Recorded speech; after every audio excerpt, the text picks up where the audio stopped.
सास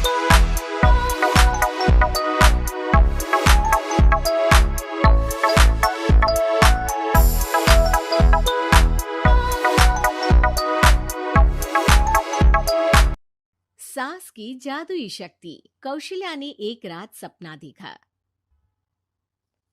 कौशल्या राजपूत, तुमने किए हैं जीवन में अच्छे अच्छे कर्म, इसलिए अब से जब तुम चाहो गायब हो सकती हो, जिसके लिए तुमको सिर्फ चुटकी बजानी होगी और चुटकी बजाते ही तुम गायब।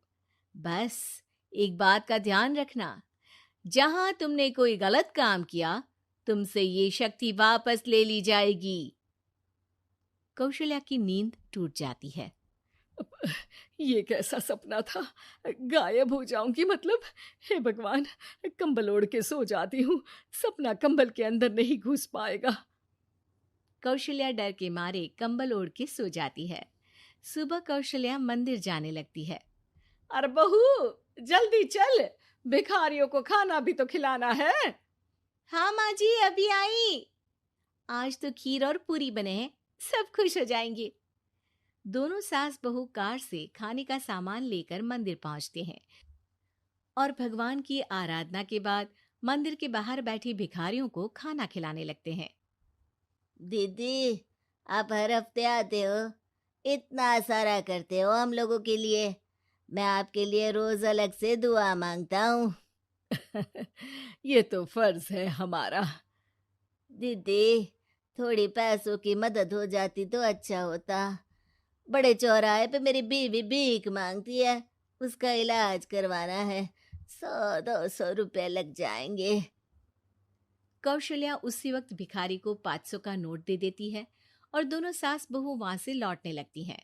तभी कौशल्या को कोई शंका होती है। अब बहू रुक, तो मैं अभी आई। कौशल्या वापस वहीं जाती है तो देखती है कि भिखारी वहां है ही नहीं। कौशल्या को रात का सपना याद आता है। वो चुटकी बजा के गायब हो जाती है और सीधे भिखारी के पास पहुंचती है, पर भिखारी को वो दिखाई नहीं देती। कौशल्या देखती है कि भिखारी उन पैसों से शराब खरीद रहा है और कौशल्या उसे वहीं एक चाटा मारती है। अरे कौन है बे? एक और चाटा पड़ता है। अरे कौन है? कौन है? हिम्मत है तो सामने आओ। भिखारी को झूठ बोलने पर तड़ातड़ चांटे पड़ते हैं। वो वहां से भाग खड़ा होता है। कौशल्या चुटकी बजा के वापस बहू के पास आ जाती है और मन ही मन सोचती है, ऐसे तो मैं कितने गलत काम रोक सकती हूँ, कितनी ताकतवर हूँ मैं, किसी को पता भी नहीं चलेगा। सासू माँ, आप क्या सोच रही हो? अब कुछ नहीं, कुछ भी तो नहीं। ठीक है, मुझे ना थोड़े पैसों की जरूरत थी। मेरे कजिन भाई है ना, उनकी तबीयत थोड़ी इधर उधर हो रही है। वो तो खुद से नहीं कहेंगे कि पैसे दे दो, पर बहन होने के नाते मेरा तो फर्ज बनता है ना कि भाई की मदद करूं। अरे हाँ हाँ, ले जाना पैसे। पैसे इसीलिए तो कमाते हैं कि जरूरत में काम आ सके। घर पहुंच के कौशल्या अपनी बहू को 10,000 रुपए दे देती है। कब जाएगी तुम मायके? कल शाम की ट्रेन है। दोनों काम में लग जाती हैं। तभी काम वाली दीदी वहां आती है। आज ना मैं आप लोगों के लिए पनीर बनाऊंगी। ठीक है, मंगवा लेती हूँ पनीर। पड़ोस की दुकान वाला पनीर दे जाता है और काम वाली बाई पनीर से रेसिपी बनाने लगती है। आज अपनी सुपर पावर काम वाली बाई पे ट्राई करती हूँ, देखूं तो सही किचन में करती क्या है ये। सास चुटकी बजा के गायब हो जाती है और किचन में पहुंचती है। बाई को खबर भी नहीं है कि कौशल्या भी किचन में ही है।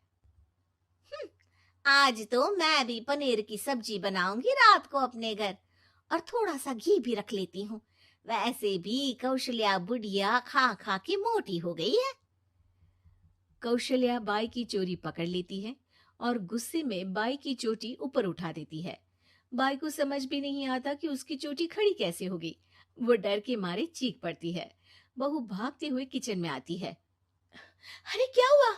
ये तुम्हारी चोटी खड़ी कैसे है? करंट लग गया है क्या? पता नहीं, शायद किचन में ना भूत है। बाई वहां से भाग खड़ी होती है और कौशल्या चुटकी बजा के अपने कमरे में टीवी देखने लगती है। बहू वहां जाती है। माँ जी, किचन में ना भूत है, बाई भाग गई।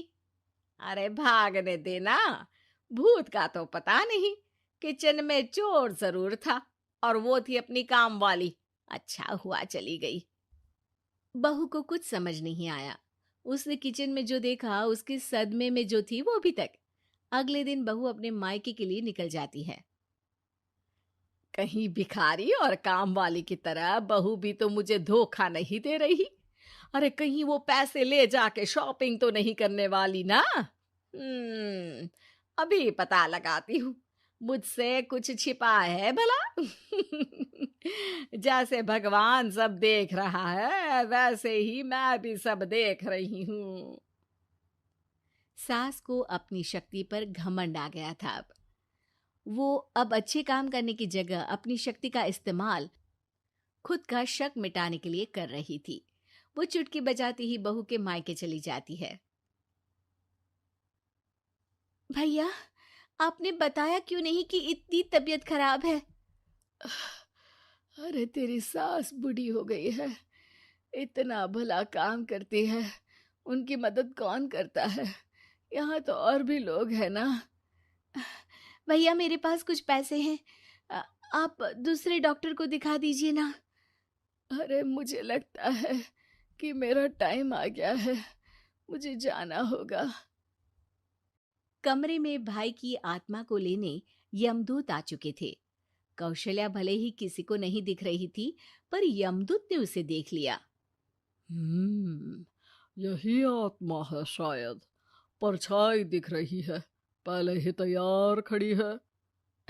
अरे आप कौन हो? यमराज का नाम सुना है? हैं? आप यमराज हो क्या?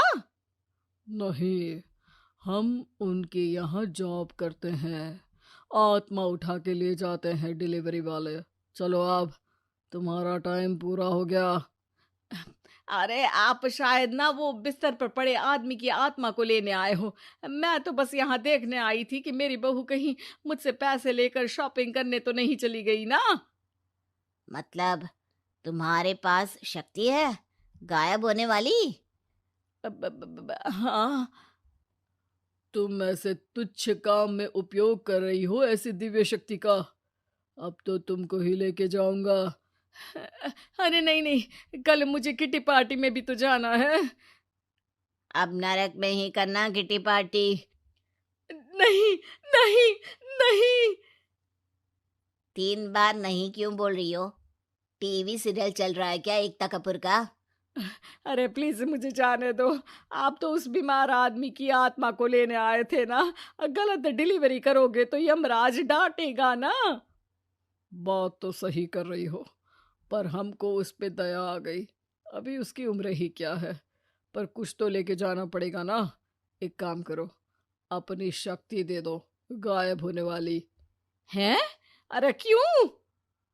तुम पृथ्वी लोक का भ्रष्टाचार रोक सकती थी, चोरी रोक सकती थी, अरे कोरोना रोक सकती थी, पर तुमने अपनी बहू की जासूसी करना शुरू कर दिया।